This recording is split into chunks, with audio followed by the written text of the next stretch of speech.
ओम शांति। आज के अव्यक्त महावाक्य सुनने से पहले हम अभ्यास करेंगे। मैं खुशी से संपन्न आत्मा हूँ। मुझ आत्मा को कोई भी गम नहीं है। मुझे भगवान मिला है। भगवान के मैं नजदीक हूँ। भगवान के महावाक्य सुनती हूँ। इस नशे में स्वयं को अनुभव करें। कौन मेरे सामने बैठा है और किसके मैं महावाक्य सुनती हूँ। इस खुशी से और नशे से आज के महावाक्यों का आनंद लें। 13/9/2020 के महावाक्य हैं।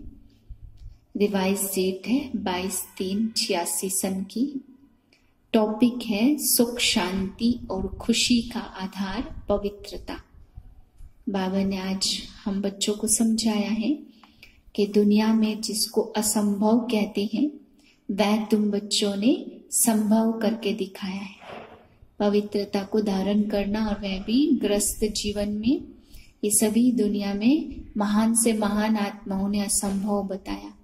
तो बाबा ने कहा बच्चे, जब तुम्हें स्वधर्म की पहचान मिली, स्वदेश का परिचय मिला, स्वस्वरूप का अनुभव हुआ, स्वकर्म और स्वधर्म का अनुभव हुआ, यह सब नॉलेज मिलते ही असंभव चीज भी आप सबके लिए सहज हो जाती है।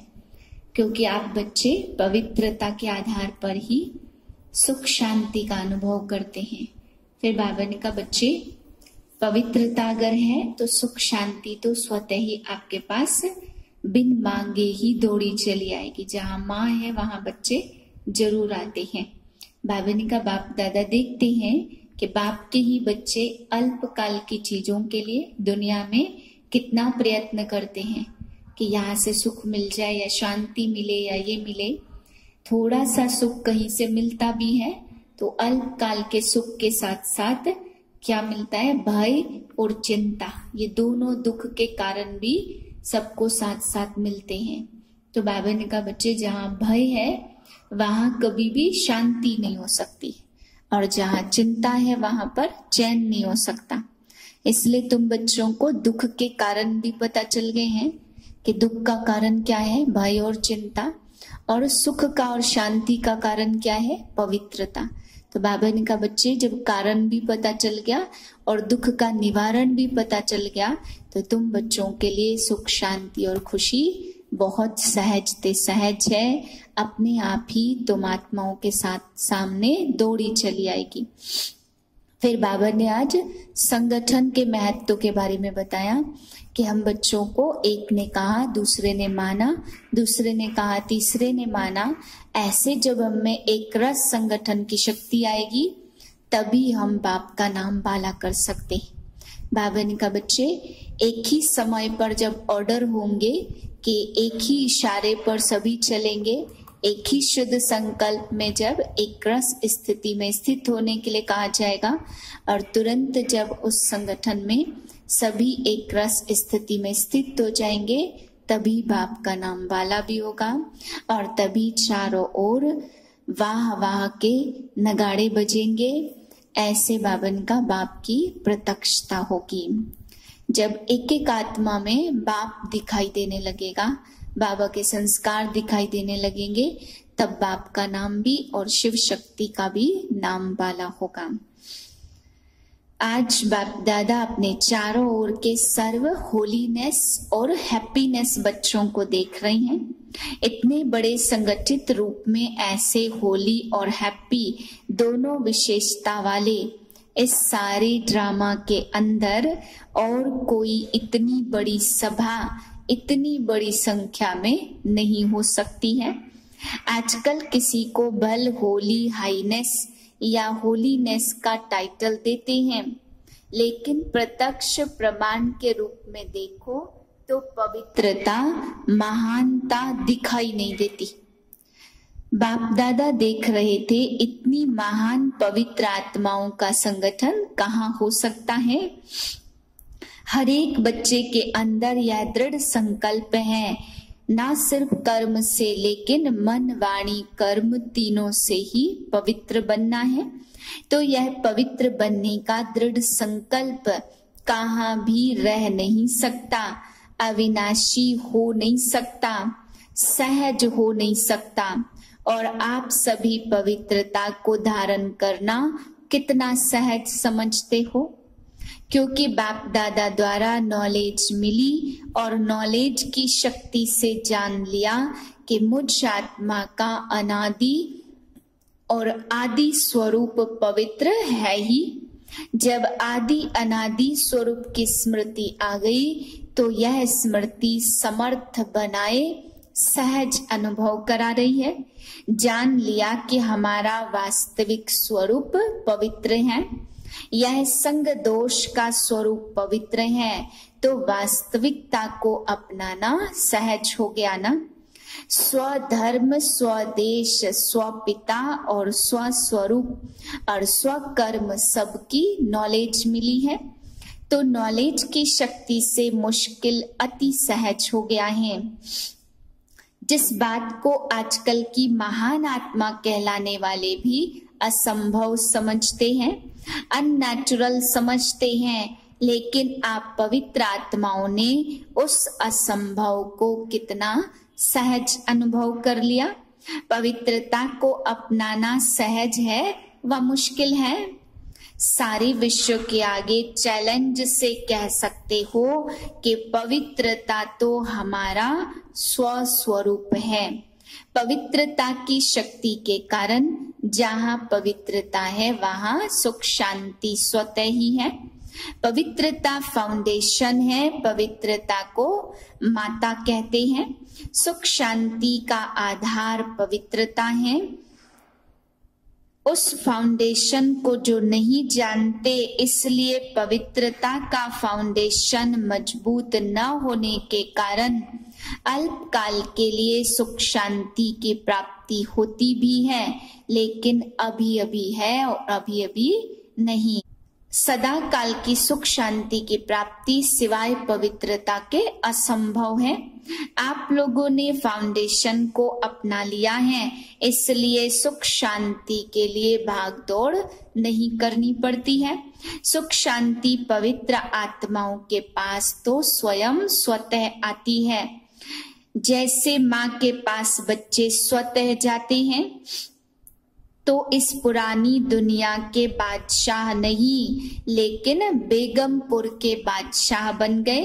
यह ब्राह्मण परिवार बेगमपुर अर्थात सुख का संसार है, तो इस सुख के संसार के बेगमपुर के बादशाह बन गए। हिज होलीनेस भी होना तो ताज भी मिल गया और तख्त भी मिल गया। बेगमपुर के बादशाहों का ताज भी न्यारा और तख्त भी न्यारा है। बादशाही भी न्यारी तो बादशाह भी न्यारे हो। आजकल की मनुष्य आत्माओं को इतनी भाग दौड़ करते हुए देख बाप दादा को भी बच्चों पर तरस पड़ता है। कितना प्रयत्न करते रहते हैं। प्रयत्न अर्थात भाग दौड़, मेहनत भी ज्यादा करते, लेकिन प्राप्ति क्या है?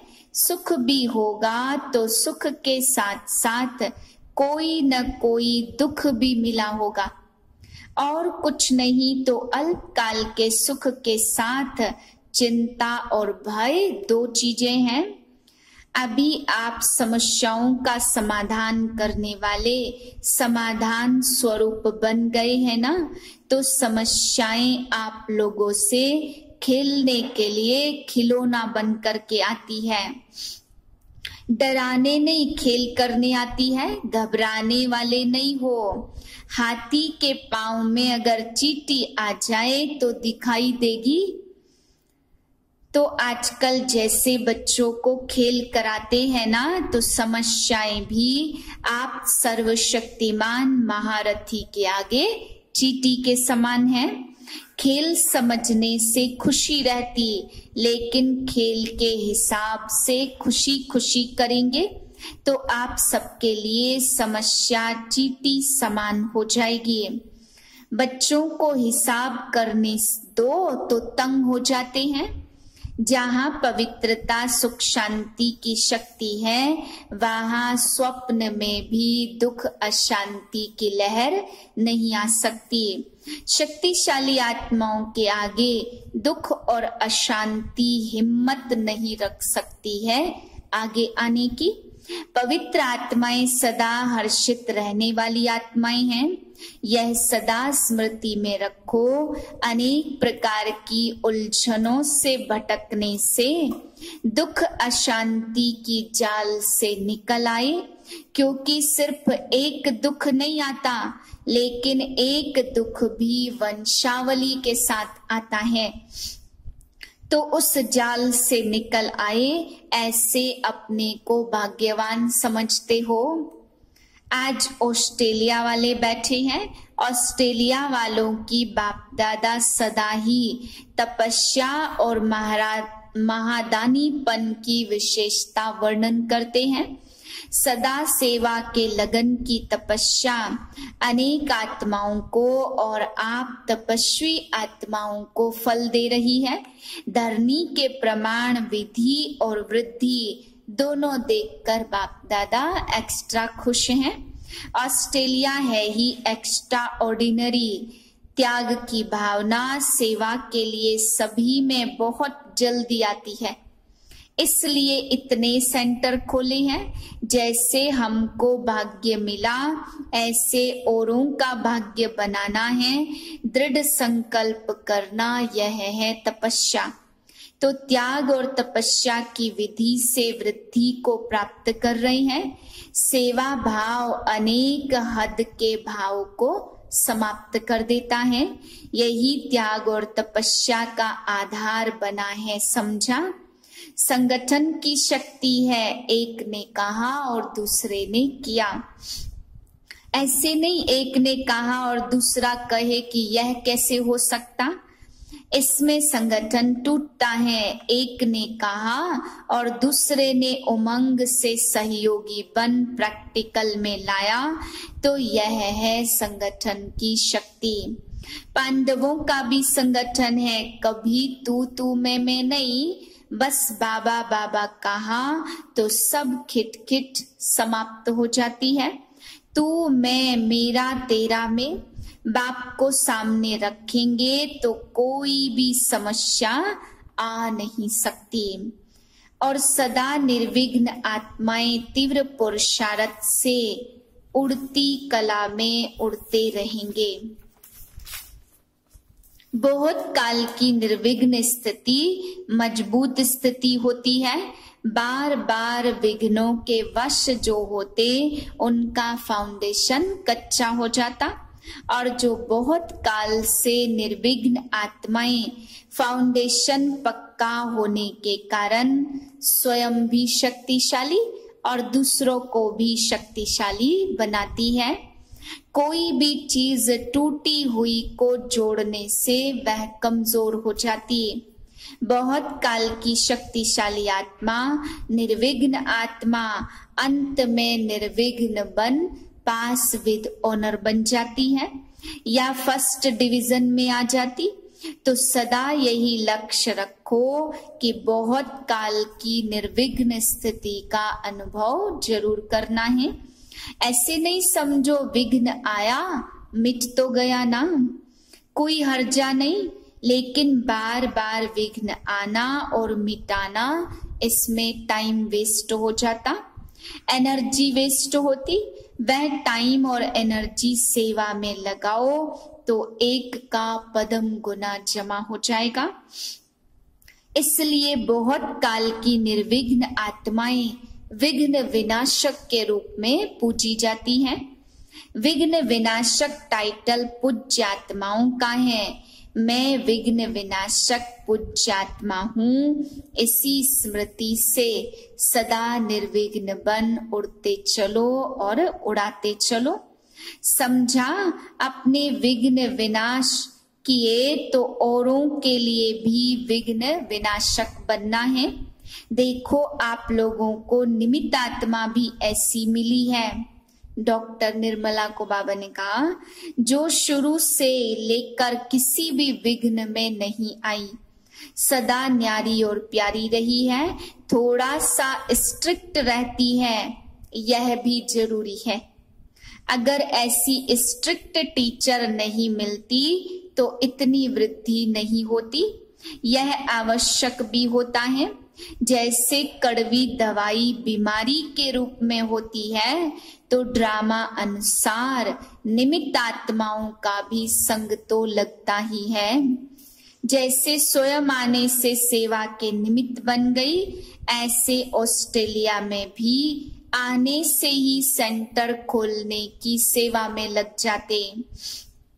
यह त्याग की भावना का वाइब्रेशन सारी ऑस्ट्रेलिया और जो भी संपर्क वाले स्थान हैं उसमें उसी रूप से वृद्धि हो रही है। त्याग और तपस्या जिसमें है वही आत्माएं श्रेष्ठ हैं। लेकिन संपन्नता के समीप सब पहुंच गए हैं, संपन्न बन गए हैं, यह सर्टिफिकेट कोई को अभी मिला नहीं है। नंबरवार है, कोई बहुत समीप पहुंचे, कोई नंबरवार आगे पीछे हैं। ऑस्ट्रेलिया वाले लक्की हैं, त्याग का बीज भाग्य प्राप्त करा रहा है। शक्ति सेना भी बाप दादा को अति प्रिय है क्योंकि हिम्मत वाली है। तो जहाँ हिम्मत है वहाँ बाप दादा की मदद सदा साथ है। सदा संतुष्ट रहने वाले होना, संतुष्टता सफलता का आधार है। आप सब संतुष्ट आत्माएं हो तो सफलता आपका जन्म सिद्ध अधिकार है। समझा? तो ऑस्ट्रेलिया वाले नियरेस्ट और डियरेस्ट हैं, इसलिए एक्स्ट्रा इज्जत है। अच्छा, अव्यक्त मुरलियों के चुने हुए महावाक्य प्रश्नोत्तर हैं। प्रश्न है, शक्ति सेना का नाम सारे विश्व में कब वाला होगा? उत्तर है, जब संगठित रूप में एक रस स्थिति व शुद्ध संकल्प में स्थित होने का अभ्यास होगा। संगठन में किसी का भी दूसरा कोई संकल्प न हो, सब एक ही लगन, एक ही अशरीरी शुद्ध संकल्प में स्थित होने के अभ्यासी बने, तब विश्व के अंदर शक्ति सेना का नाम वाला होगा। दूसरा प्रश्न है, स्थूल सैनिक युद्ध के मैदान में विजयी किस आधार पर होते? आपके विजय का नगाड़ा कब बजेगा? उत्तर है, स्थूल सैनिक जब युद्ध के मैदान में जाते तो एक ही ऑर्डर से चारों ओर अपनी गोली चलाना शुरू कर देते। एक ही समय एक ही ऑर्डर से चारों ओर घेराव डालते, तब विजयी बनते हैं। ऐसे ही रूहानी सेना संगठित रूप में एक ही इशारे और एक ही सेकंड में सभी एक रस स्थिति में स्थित हो जाए, तब विजय का नगाड़ा बजेगा। तीसरा प्रश्न है, बाप के किस ऑर्डर को प्रैक्टिकल में लाने के लिए एवर रेडी बनो तो कलयुगी रूपी पर्वत उठ जाएगा?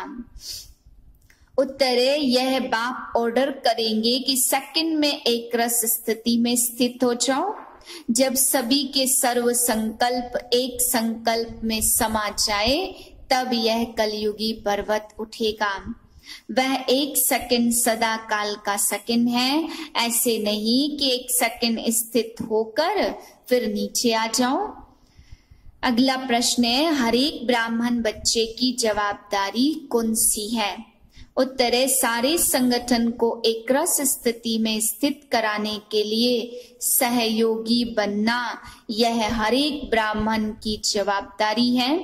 जैसे अज्ञानी आत्माओं को ज्ञान की रोशनी देने के लिए सदैव शुभ भावना व कल्याण की भावना रखते हुए प्रयत्न करते रहते हो, ऐसे अपने इस दैवी संगठन को भी एक रस स्थिति में स्थित करने व संगठन की शक्ति को बढ़ाने के लिए एक दूसरे के प्रति भिन्न भिन्न रूप से प्रयत्न करो।